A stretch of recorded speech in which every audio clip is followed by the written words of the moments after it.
So, I'm sure it will go really well, but just in case, roll it there, please.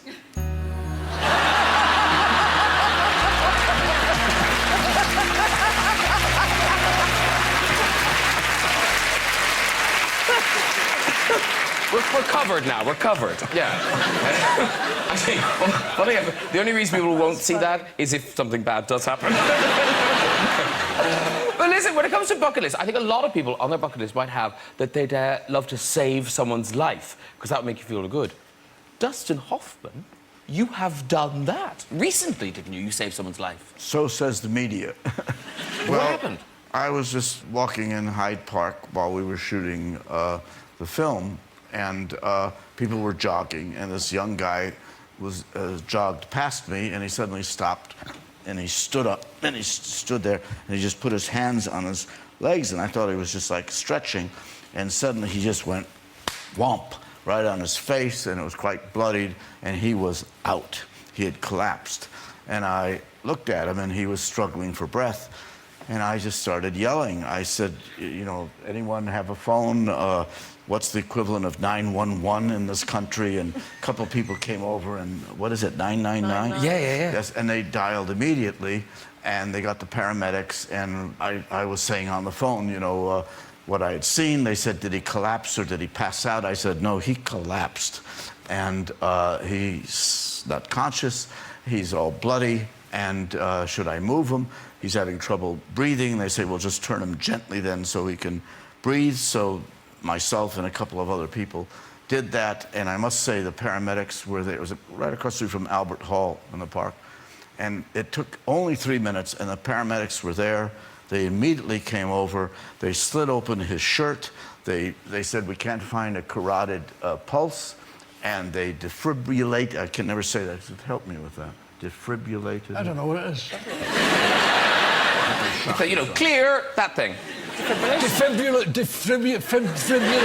Yes! There it is. They're removing the chewing gum from his underwear. I wanted to work, was it pubic hair? But no, you don't have to tell me. I didn't need a wax for months, that's it. And they had a portable EKG there, and they put it on him, and they started to get a reading, and it was one of the most prepared, extraordinary things I'd ever seen in my life. Wow. And they said to me, they said this was not a matter of minutes, this was a matter of seconds. They were the heroes, but as it is with the media, the movie star gets the action. And rightly so. Yes, of course. No, well done, Dustin Hoffman. Very good, saving a life. You know, it's good that people didn't just think, oh, I guess they're making a film. Let's all tell you. Help, help. He's very good, isn't he? Yeah. One on the ground isn't so good. Now, you look at the audience here, and obviously they're looking forward to Christmas presents, aren't you? Whatever. But what is on their bucket list? You know, what's that thing? What's that one amazing thing they want to do before they, you know, check out? So, what does that say? Oh, thank you so much. I wonder if that does help. Do you know what? Do you know what? No, I really should. You should. No, clearly, I can. That is so much better now. So, where's Alison? Alison, where's Alison? There's Alison. Now, bless Alison. Her bucket list wish: get married. and then in brackets, to anyone.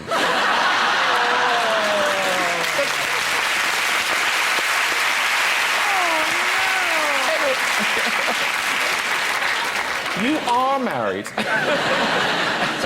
We love a bride with low standards. That's nice. Where's Rosie Cook? Rosie Cook, there's Rosie. Rosie would like to get a tattoo. We don't know where she wants it, but she wants a tattoo of a cupcake running away from another, slightly more sinister cupcake. Are you going to get that done? Yeah. Where would you put it? Probably somewhere where no one would see it. Maybe you could have a cupcake on one tit and a sinister cupcake on the other one. Very good. That would be good, wouldn't it? Yeah, revelation. I want to know what a sinister cupcake looks like. Evil? Slightly evil. Yeah. Yes. Moody icing. Yeah. In blue. Yeah, or lilac. I never trust lilac. That's not a food colouring. And, where is it? Gallet? Gallet? Galit. Galit. Galit. All right, fussy. Galit. Galit. And this is true. We just asked people to send in what their wish was. Galit says, I would like to receive a kiss from Dustin Hoffman, one of my favourite actors. That's true, isn't it?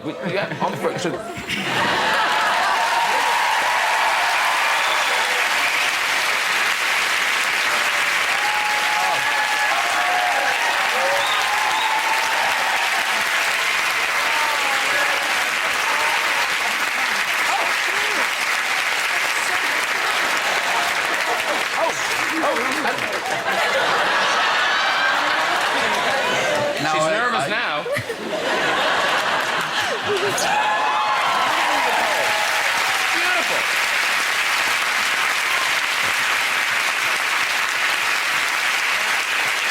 She's so happy. People actually did that. There's your glasses.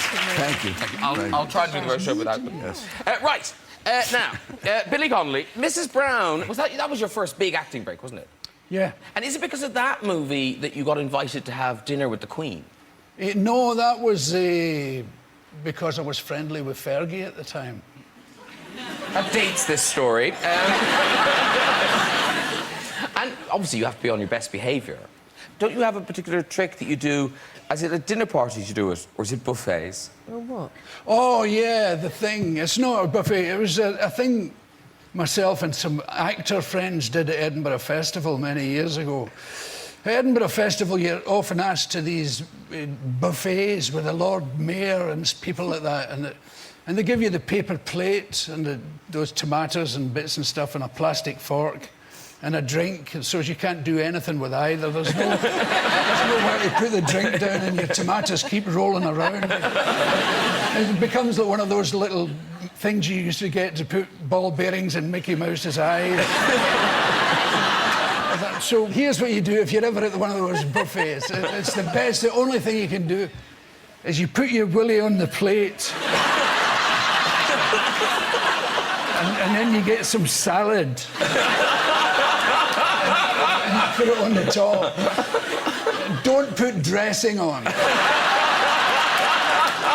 You put the and then you dare each other to go up and... Now, you mustn't make a big mountain of it. That's true. You just do enough so to look at something lurking in the long grass. and then you just walk along and mingle with people. Hello, how do you do? I saw your show. It was excellent.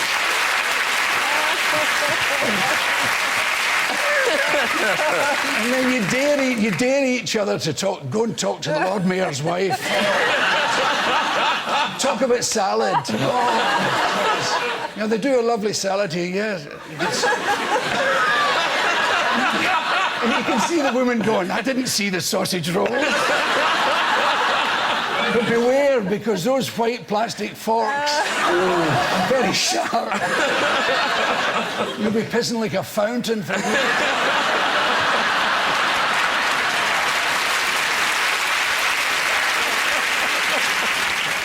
You didn't tell the Queen that story, did you? Actually, Dustin, was it you and your mom met the Queen? I met the Queen, I think it was 1979, for Kramer versus Kramer, and my parents were alive, and I brought them to London to go to the premiere, and we were in a line, standing there, and they had a red, I think it was red, you know, those ropes. Oh, yeah, yeah. And I stand in front of it, and Meryl Streep was there, and the director and other people, and the Queen is going around, and the whole time her aide is whispering in her ear what this next person, who it is and what they've done, right? And then they prompt her, you know, and then she asks some questions, and it keeps getting closer and closer.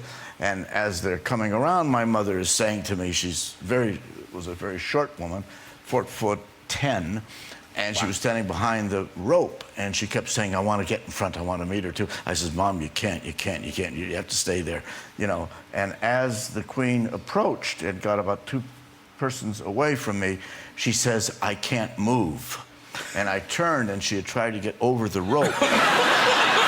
and she was halfway, and the rope was stuck midway. And she couldn't go forward, and she couldn't go back. So she's there, and the rope is in her crotch. And I had to pick her. I said hello to the Queen, and I picked my mother up.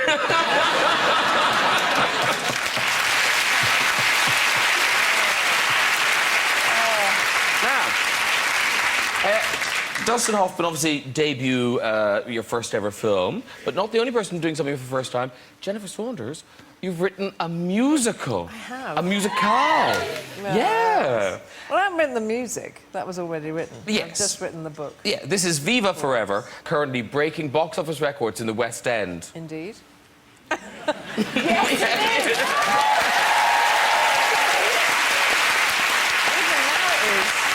It has the best reviews of any musical ever. Ever. It's very good. Is it? It's very good. Is it? No. But now, Have you seen it? I loved it. I loved it I too. loved it, yeah. I loved I thought it was amazing. it. I He saw a loved every preview. He second loved of it. But listen, so writing a musical, does someone come and talk you through it? Kind of go, every 3 pages we need a song, happy song here, sad song here. No, they don't. They just... I just said, oh, I'd like to do this because I was a big fan of the Spice Girls. My daughters were huge fans of the Spice Girls. And I just thought, I'd really fancy doing this. And what about the Spice Girls? I mean, do they care? Yes, they really care. And that's why I love them, because they really care. This was a really wonderful time in their life and a really fun time in their life. I think the first people we had in were like Emma and Mel C. They're the and easy ones. They're the easy ones. They came and sat in and they would get emotional about certain songs and go, oh, I love that song when they did that, and I remember where we were when we sang that song, and it was a lovely experience. And what about the more kind of like, ooh, ooh, Spice Girls? Like Jerry, was she very involved? You say ooh, ooh. Well, she is a bit Billy Bonkers, isn't she? Billy Bonkers. I've been at a party and she had meat out of her handbag. She had meat She out of her ate handbag. meat out of her handbag. Yeah, it could have been a buffet affair. She'd probably been somewhere earlier.